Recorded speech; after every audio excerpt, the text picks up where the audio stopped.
जनतेचा आहे आणि मुंबई शहरावर आणि मुंबईकरांवर होणाऱ्या अन्यायाच्या बाबतीत या पोलखोलच्या कार्यक्रमातून या ठाकरे सरकारच्या भ्रष्टाचाराची नवनवीन रूप ही जनतेसमोर आम्ही आणतो आहोत। पहिल्यांदा जसं आम्ही पाहतो की जे प्रकरण आता वार्ताहर परिषदेच्या माध्यमातून मी पोलखोलचा पुढचा टप्पा म्हणून मांडतोय, अशा पद्धतीची प्रकरण हे पहिल्यांदाच महाराष्ट्रात आम्ही बघतो। मुंबईमध्ये सरकारी जागांची लयलूट, महाराष्ट्र सरकारच्या मालकीच्या जागांची लयलूट कशी होते प्रकरण त्याचं आहे। समाजाच्या जनहितार्थ दिलेल्या अल्पसंख्याक समाजाच्या सरकारी जागा याच्यावर भ्रष्टाचाराचं कुरण कसं वाढतंय प्रकरण त्याचं आहे। पंचतारांकित विभागामध्ये ज्या भागामध्ये जमिनीचे भाव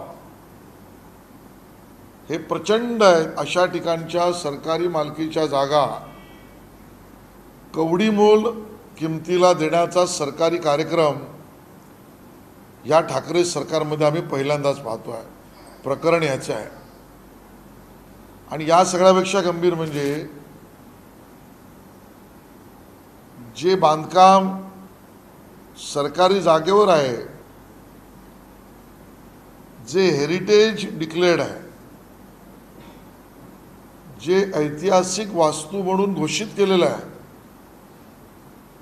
अशा जागा मुंबईतल्या विकल्या जात आहेत, हे सुद्धा गंभीर आहे। पहिल्यांदाच आम्ही या पद्धतीने सगळे प्रकरण बघतो। मुंबईतील वांद्रे पश्चिम विभागातील बँडस्टँड जवळ उच्च प्रतीचे आणि दराच्या जागा असलेल्या भागामध्ये, म्हणजे बांद्रा ताजलँड सेंटच्या बाजूला, बांद्रातील ताज हॉटेलच्या बाजूला महाराष्ट्र सरकारच्या मालकीची 5081 स्क्वेअर यार्ड, म्हणजे जवळजवळ 1 एकर 5 गुंठे। आपण कल्पना करू शकता, समुद्रकिनारी बांद्रा बँडस्टँडला बांद्रा ताज हॉटेलच्या बाजूला 1 एकर महाराष्ट्र सरकारची जागा, जी भाडेपट्ट्यावर लीजवर 1905 पासून Bandra Parsi कोवलन home for woman charitable trust या एका ट्रस्टला दिली गेली होती, ज्या ट्रस्टचं लीज भाडेपट्टा 1980लाच संपला। अशी मोक्याची जागा त्यावेळेला सरकारने समाजातील आजारी पडलेल्या लोकांना बरं होण्यासाठी विश्रांतीची जागा या उपयोगासाठी या चॅरिटेबल ट्रस्टला दिली होती। हेतू रुग्णांना विश्रांती मिळून बरं होण्यासाठीची जागा, या हेतूसाठी दिली होती, ज्यावर 2034च्या DP प्रमाणे, विकास आराखड्याप्रमाणे रिहॅबिलिटेशन सेंटर असं आरक्षण टाकण्यात सुद्धा आलं। ती जागा राज्य सरकारच्या महसूल खात्यांतर्गत असतानाही, भाडेपट्टा लीज करार संपलेला असतानाही एका Imperial infra developers private limited म्हणजेच रुस्तमजी नावाच्या विकासकाला कवडी मोल दराने विकण्याचा घाट आणि कट सरकारच्या खात्यांतर्गत घातला गेला आणि ती विकण्यात सुद्धा आली। ज्या जागेमध्ये नेट प्रॉफिट फायदा आजच्या प्रचलित महापालिकेच्या धोरणानुसार MRTP नुसार विकास नियंत्रण नियमावलीनुसार देय जे बांधकाम मंजूर केलं जाईल या सगळ्याची जर किंमत बघितली तर ज्यामध्ये सगळे खर्च अगदी व्याजासहित काढल्यानंतर ज्याचा निव्वळ फायदा रुस्तमजी नावाच्या बिल्डरला 1003 कोटी रुपयाचा होणार आहे। या 1003 कोटीच्या फायदा होणाऱ्या भूखंडाला केवळ 234 कोटी रुपयात विकण्याच्या सगळ्या परवानग्या त्या ट्रस्टला आणि कलेक्टरने महसूल खात्याच्या मार्फत दिल्या गेल्या। या रुस्तमजी विकासकाचे महाराष्ट्र विकास आघाडी सरकारमधल्या कुठल्या मंत्र्याशी लागेबांधे आहेत की ज्यामुळे ज्या हेतूसाठी गरीब रुग्णांच्या विश्रांतीच्या हेतूसाठी केवळ 12,000 स्क्वेअर फूट दिली गेली ती सरकारी जागा आणि विकासकाला मात्र 1,90,000 फूट संपूर्ण मालकीवर दिली गेली। असा निर्णय जो केला गेला त्यातून खरं तर या प्रकरणात 1,003 कोटी रुपयाचा फायदा हा विकासकाला पूर्णपणे देण्याचा निर्णय केला गेला। खरं तर चॅरिटी कमिशनरच्या जॉइंट कमिशनरने ही जागेला विकण्याची परवानगी देताच कामा नये होती, कारण ज्या वेळेला ही चॅरिटी कमिशनरने परवानगी दिली त्यावेळेला ट्रस्ट आणि सरकार यामध्ये भाडेपट्टा करार संपुष्टात आला होता आणि कायदेशीररित्या असं म्हणता येऊ शकतं की ती जागा सरकार दरबारी वर्ग करण्याची किंवा सरकारला परत मिळण्याची सुरुवात झाली होती। मग जी जागा सरकारची स्वतःची होती किंवा स्वतःच्याकडे वळवण्याची प्रक्रिया सुरू झाली होती ती जागा संपुष्टात आलेल्या कराराच्या ट्रस्टला विकण्याची परवानगी देण्यात आली, संशयास्पद आहे। आणि जॉइंट कमिशनर नंतर अपीलमध्ये तर चीफ चॅरिटी कमिशनरने रिटायर्ड होण्याच्या 2 दिवस आधी ती विकासकाला संपूर्ण मालकीवर देण्याचा निर्णय निवाडा देऊन टाकला। हे सगळं प्रकरण चॅरिटी कमिशनर स्तरावर सुद्धा संशयित वाटावं अशी चर्चा आहे। त्याहीपेक्षा महत्त्वाचा मुद्दा असा आहे की जी जागा महाराष्ट्र सरकारच्या मालकीची जी जागा अतिशय जास्त किंमत मिळू शकते अशा भागातली जी जागा केवळ भाडे करार संपुष्टात आल्यानंतर सुद्धा वर्ग 2 पद्धतीने त्याच ट्रस्टला दिली असती आणि त्यानंतर जर विकण्याची परवानगी मिळाली असती तर सरकारला महाराष्ट्र सरकारला 380 कोटी रुपयाचा प्रॉफिट झाला असता। तरी सरकारने ती जागा स्वतःकडे वळवली नाही, वर्ग 2 केली नाही, चॅरिटी कमिशनरच्या निर्णयावर आक्षेप घेतले नाहीत, विकासकाने विकण्याची परवानगी सरकारच्या हरकतीला न मानता केली तरी कारवाई केली नाही, आणि किमान 4-5 करोडमध्ये ही 1000 कोटीच्या जागेला महाराष्ट्र सरकारने त्या ट्रस्टला संपूर्ण मालकी करून विकासकाला विकण्याचा हा भ्रष्टाचार केला आणि त्यातनं 1000 कोटी रुपयाचं नुकसान झालं, हा त्यामध्ये आमचा आरोप आहे। या संदर्भामध्ये आमची मागणी आहे, मुंबई महानगरपालिकेने तिथे उच्चभ्रू इमारतीच्या बांधकामाच्या परवानगीचा प्रस्ताव या प्रकरणाची चौकशी होईपर्यंत मान्य करू नये। माननीय महसूल मंत्र्यांनी यामध्ये कलेक्टरची भूमिका संशयास्पद नाही, हेतुपुरस्सर भ्रष्टाचाराची आहे, त्यामुळे या विषयावर चौकशी तातडीने नेमावी। या सगळ्या प्रकरणामध्ये सरकारी जागा कमी किमतीत विकासकाला बिल्डरला मिळावी म्हणून त्याच्या व्हॅल्युएशनचं काम ज्यांनी केलं ते व्हॅल्युएशन मुद्दामून इतकं कमी दाखवण्यात आलं की विकासकाला फायदा व्हावा आणि सरकारला रेव्हेन्यू कमी मिळावा।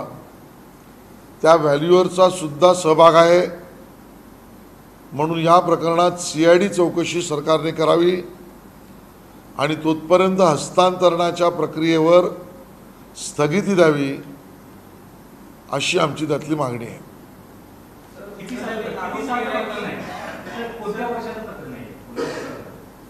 हे प्रकरण 2020 ते 2022 मधलं आहे। खरं तर 2020ला वर्तमानपत्रात ज्या वेळेला या ट्रस्टने ही जागा विकण्याची ॲडव्हर्टाइजमेंट दिली त्याच वेळेला खडकन सरकारने उभं राहायला पाहिजे होतं की आमच्या मालकीची जागा, याच्यावर तुमचा भाडेपट्टा करार संपलेला आहे, तुम्ही वर्ग 2 करण्यासाठीची प्रक्रिया केलेली नाही, तुम्हाला विकण्याचा अधिकार नाही। पण सरकार मूग गिळून गेले वर्षभर जी जागा ज्या हेतूसाठी दिला त्या हेतूही बारगळला। त्या जागेवर महानगरपालिकेच्या विकास नियंत्रण नियमावलीनुसार जे आरक्षित बांधकाम महापालिकेला मिळणं अपेक्षित होतं तेही विकासकाने परस्पर ट्रस्टला दिल्याचं दाखवलं, त्याच्यावरही हरकत घेतली नाही। आणि आज जे भाव अंडरव्हॅल्यू करून दाखवले गेले त्यामुळे स्टॅम्प ड्युटी रेडी रेकनरचाही तूट झाली आणि सगळे खर्च बाजूला काढले तरी आज त्या जागेवर एक वीट न रचता त्या विकासकाला 1000 कोटीचा प्रॉफिट पहिल्या दिवसापासून करण्या एवढं हा रुस्तमजी यांच्या मर्जीतला काय? 6व्या माळ्यावरच्या मंत्रालयातल्या मुख्यालयात कोण हे धंदे करत आहे, या बाबतीत आमचा सवाल आहे।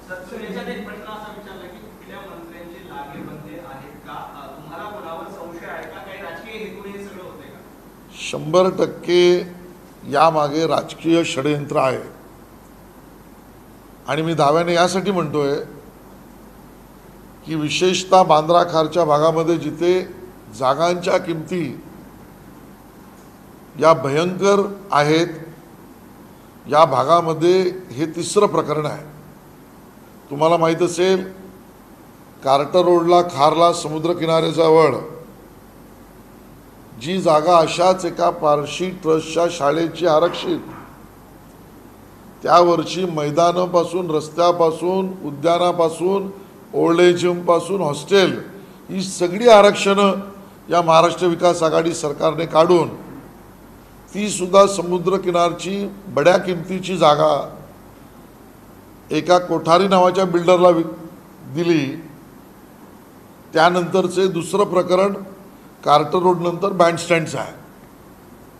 अजून 2 प्रकरणं पाईपमध्ये आहेत, योग्य वेळेला मी तीही काढीन आणि त्यामुळे त्यावेळेला अल्पसंख्याक समाजातल्या काही संस्थांना समाजोपयोगी कामासाठी दिलेल्या सरकारी जागा आता विकासकाला हजारो कोटीचा प्रॉफिट करण्यासाठी कुठलीही पारदर्शक पद्धती न करता सरकारी जागांची किंमत कमी दाखवून विकासकाला जास्त फायदा करून सर्व परवानग्या देण्याचा जो टप्प्याटप्प्यातला घाट आहे याचा मास्टर माइंड 6व्या माळ्यावरच आहे। पूर्ण चौकशी अंती ते समोर येईल।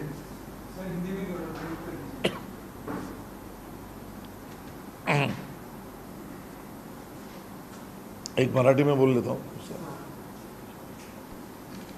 जसं हे प्रकरण आम्ही मुंबईमध्ये पहिल्यांदाच बघतो आहोत की हजारो कोटीची सरकारी जागा कवडी मोलाने विकायला सरकारनेच घाट घालावा, तसं मुंबई शहरात आम्ही पहिल्यांदाच पाहतो की मुंबई महानगरपालिका मुख्यालयामध्ये कंत्राटदाराला त्याची बोली लावून जास्तीचा नफा मिळवण्यासाठी अंदाजित रक्कम वाढवायला 4 वेळा टेंडर परत परत केलं जातं। जे प्रकरण सांडपाणी प्रक्रियेवर प्रक्रिया केंद्र उभं करण्याचं महापालिकेत काल परवा झालंय,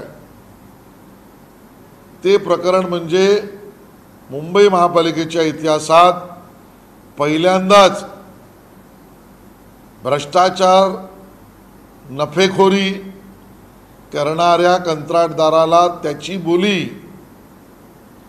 संयुक्तिक दाखला देता यावा म्हणून अंदाजित किंमतच प्रकल्पाची वाढवली गेली आणि त्यासाठी 4 वेळा टेंडर केलं गेलं। 2020 मध्ये ज्या सांडपाणी प्रक्रिया केंद्राच्या प्रकल्पांची अंदाजित किंमत 16,000 कोटी होती, बड्या दराने कंत्राटदार आले, मग जनतेसमोर उत्तर काय देणार म्हणून रिटेंडर पे रिटेंडर करून 2020ला जे 16,000 कोटीचं होतं त्याची अंदाजित किंमत 2021 मध्ये 29,663 कोटी केली। म्हणजे अंदाजित किंमत वाढवायला संधी मिळावी, कंत्राटदाराची बोली संयुक्तिक वाटवावी म्हणून जर महापालिका मुख्यालय काम करत असेल तर असं भ्रष्टाचाराचं कुरण असलेलं प्रकरण महापालिकेत आम्ही पहिल्यांदा बघतोय। तिसरा मुद्दाही असंच आहे, या सरकारमध्ये महाराष्ट्र विकास आघाडीच्या ठाकरे सरकारमध्ये जे चाललंय हे इतकं भयंकर आहे। जसं मंत्रालयाच्या 6व्या माळ्यातूनच सरकारी जमीन विकल्याला घाट घातला जातो, मुंबई महापालिका मुख्यालयातूनच कंत्राटदाराची बोली संयुक्तिक वाटवण्यासाठी अंदाजित रक्कम वाढवली जाते। तसंच पहिल्यांदा आम्ही बघतो आहोत तिसरं प्रकरण की पोलीस मुख्यालयातच निर्दोष व्यक्तीच्या खुनाचा मुडदा पाडण्याचा कट रचला जातो। मनसुख हिरेन प्रकरणामध्ये NIAने चार्जशीट दाखल केली आणि त्यामध्ये स्पष्ट दिसतंय की ज्या पोलीस मुख्यालयात सामान्य जनतेने न्याय मागायला जावं त्याच पोलीस मुख्यालयामध्ये पोलीसच आजीमाजी पोलीस हे एका निर्दोष माणसाचा मुडदा पाडण्याचा कट रचतात, 40-45 लाखाची देवाणघेवाण करतात, मुडदे पाडण्याचा कट कारस्थान करून निर्देश देतात। मग आता पोलीस मुख्यालयच या ठाकरे सरकारच्या काळात मुडदे पाडण्याचा ठरवण्याचा अड्डा झाला आहे आणि म्हणून या राज्य सरकारमध्ये सामान्य माणसाला न्याय मिळेल अशी स्थितीच राहिलेली नाही। मंत्रालयाच्या मुख्यालयात सरकारी भूखंड विकणे चालू, मुंबई महापालिकेच्या मुख्यालयात कंत्राटदाराला नफेकरी करायला परवानगी देणे चालू आणि पोलीस मुख्यालयात निर्दोष माणसांचे मुडदे पाडण्याचे कट कारस्थान चालू। राज्यामध्ये अराजकतेची स्थिती आहे।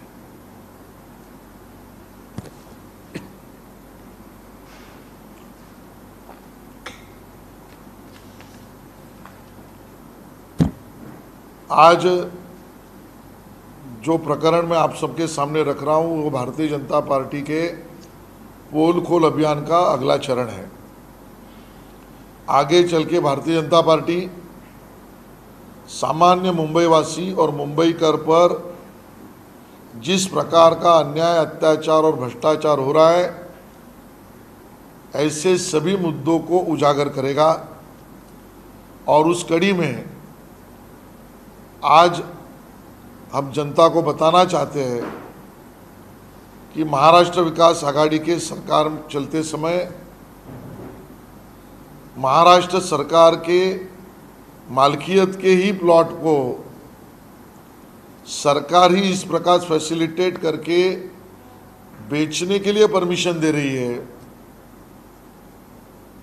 जो प्लॉट और उसके ऊपर का कंस्ट्रक्शन, ये तो पहली बार हो रहा है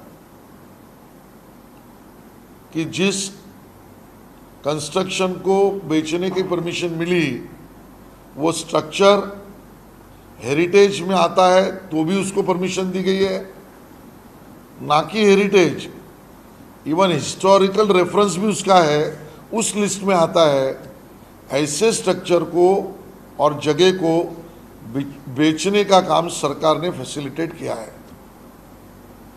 बांद्रा स्थित बांद्रा ताजलैंड्स के होटल के बाजू में बैंड स्टैंड पर जहां जमीन की कीमतें आसमान को छूती है, उस जगह पर महाराष्ट्र सरकार के मालकियत का प्लॉट जिस ट्रस्ट को लीज पे दिया था, उसकी लीज 1980 में समाप्त होने के बावजूद उसी ट्रस्ट को महाराष्ट्र सरकार के रेवेन्यू डिपार्टमेंट के अंदर बेचने की परमिशन भी दी थी और पूरी मालकियत देने का भी काम किया गया। जिस प्लॉट पर builder Imperial Infra Developers Private Limited यानी रुस्तम जी बिल्डर, इसको ये महाराष्ट्र सरकार ने परमिशन देकर प्लॉट बेचा, चैरिटी कमिश्नर ने भी परमिशन दी। वो 1003 करोड़ रुपए की प्रॉफिट करने वाला बिल्डर को ये जगह 234 करोड़ रुपए में देने का काम किया। ये बेचने के लिए इस प्रॉपर्टी की, उस मलकियत के भूखंड की अंडर वैल्यूएशन भी किया गया। अगर इस भूखंड का लीज क्लास 2 में भी रखा जाता सरकार की तरफ से तो महाराष्ट्र की सरकार को 380 करोड़ रुपए आता, वो भी छोड़ दिया गया। सिर्फ बिल्डर को फायदा हो इसके लिए क्लास 1 करके चंद 4-5 करोड़ रुपए में 1000 करोड़ का प्रॉफिट देने का काम इस निर्णय के चलते किया गया। और उसके कारण जिस पर्पस के लिए ये प्लॉट बीमार आदमी को राहत मिले, इसका विश्रांति गृह बनाने के लिए तब दिया हुआ प्लॉट, उस पर्पस को भी खत्म किया गया। मुंबई महापालिका को, बीएमसी को रिजर्वेशन के अंडर, उसके अंदर जो जगह मिलने वाली थी वो मुंबई महानगर पालिका की जगह भी बिल्डर को दी गई और 1000 करोड़ का भ्रष्टाचार इसमें हुआ है। हम मांग करते हैं महाराष्ट्र सरकार इस पूरी प्रक्रिया पर स्थगिति दे। इसमें अंडर वैल्यूएशन भी हुआ है, नल एंड वॉइड परमिशंस भी दी गई है जो कानूनन गलत है। इस सब की इंक्वायरी हो, इसमें आर्थिक भी हित संबंध है, इसके लिए सीआईडी इंक्वायरी भी हो और इसमें मंत्रालय में बैठे छठे माले के कौन से मंत्री का वरद हस्त है, हाथ है, ये नाम भी सरकार घोषित करे। इसी के साथ साथ मुंबई में आज तीनों घटनाओं का मैं उल्लेख करता हूँ, ये मुंबई में पहली बार हुआ है।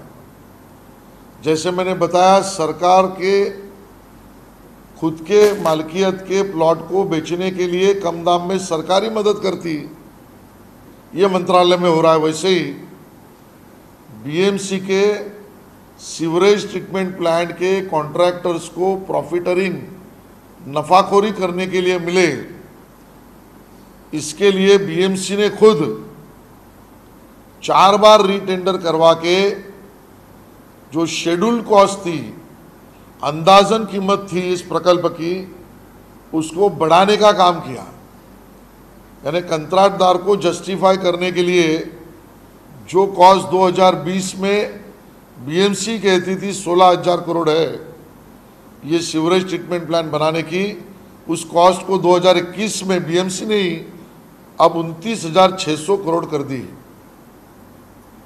ये भी मुंबई महापालिका में कॉन्ट्रैक्टर को पैसा कमाकर नफा करने के लिए किया हुआ पहली बार हमने देखा है। और तीसरी बात, उसी तरीके से मुंबई में पहली बार हम देख रहे हैं जहां आम जनता पुलिस कमिश्नर के ऑफिस में न्याय मांगने जाएगी, उसी पुलिस कमिश्नर के ऑफिस में मनसुख हिरेन मर्डर केस में अभी जो चार्जशीट एनआईए ने दाखिल की, उससे स्पष्ट हो गया कि निर्दोष आदमी का खून करने की साजिश ये पुलिस कमिश्नर के ऑफिस में ही चल रही थी। करने वाले भी पुलिस ही थे। अब जनता न्याय मांगने कहां जाएगी? अगर पुलिस मुख्यालय में ही अगर खून करने की साजिश रची जाती है तो ये कौन सी कानून सुव्यवस्था है? और इसके लिए पहली बार हम ये महाराष्ट्र में देख रहे हैं, मंत्रालय स्वयं सरकारी प्लॉट बेचता है कम दाम में, बीएमसी हेड ऑफिस खुद ही कॉन्ट्रैक्टर को प्रॉफिटरिंग करने के लिए शेड्यूल रेट बढ़ाकर भ्रष्टाचार कर रही है, और पुलिस कमिश्नर ऑफिस में ही खून की साजिश रचनी जा रही है। ये महाराष्ट्र में पहली बार दिखाई पड़ रहा है।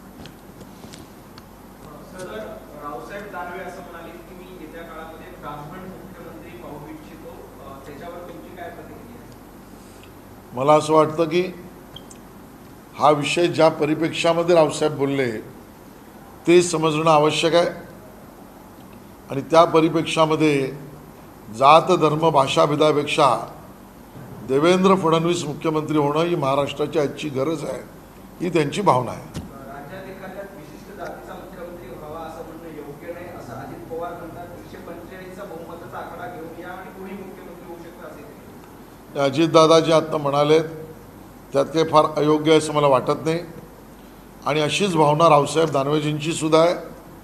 त्यांच्या बोलण्याचा लहेजा आणि ढंग यातना विपर्यास केला जातोय। रावसाहेब दानवेजींचंही मत तेच आहे जे मी मांडलं। आज महाराष्ट्राच्या हिताचं एकच गोष्ट आहे, असलेली महाराष्ट्रासमोरची आव्हानं आणि त्या आव्हानांसाठी असलेल्या अनुभवाअंतर्गत गरज ही देवेंद्र फडणवीसच पूर्ण करू शकतात, हेच रावसाहेब दानवेंना म्हणायचं आहे।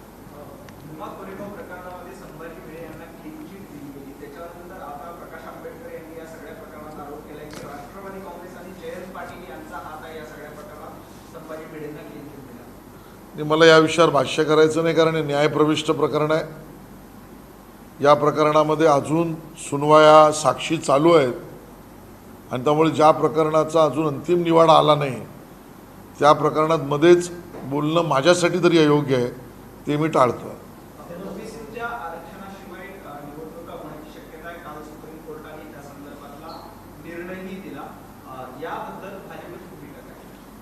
आम्हाला ही भीती होतीच की हे महाराष्ट्र विकास आघाडीचं ठाकरे सरकार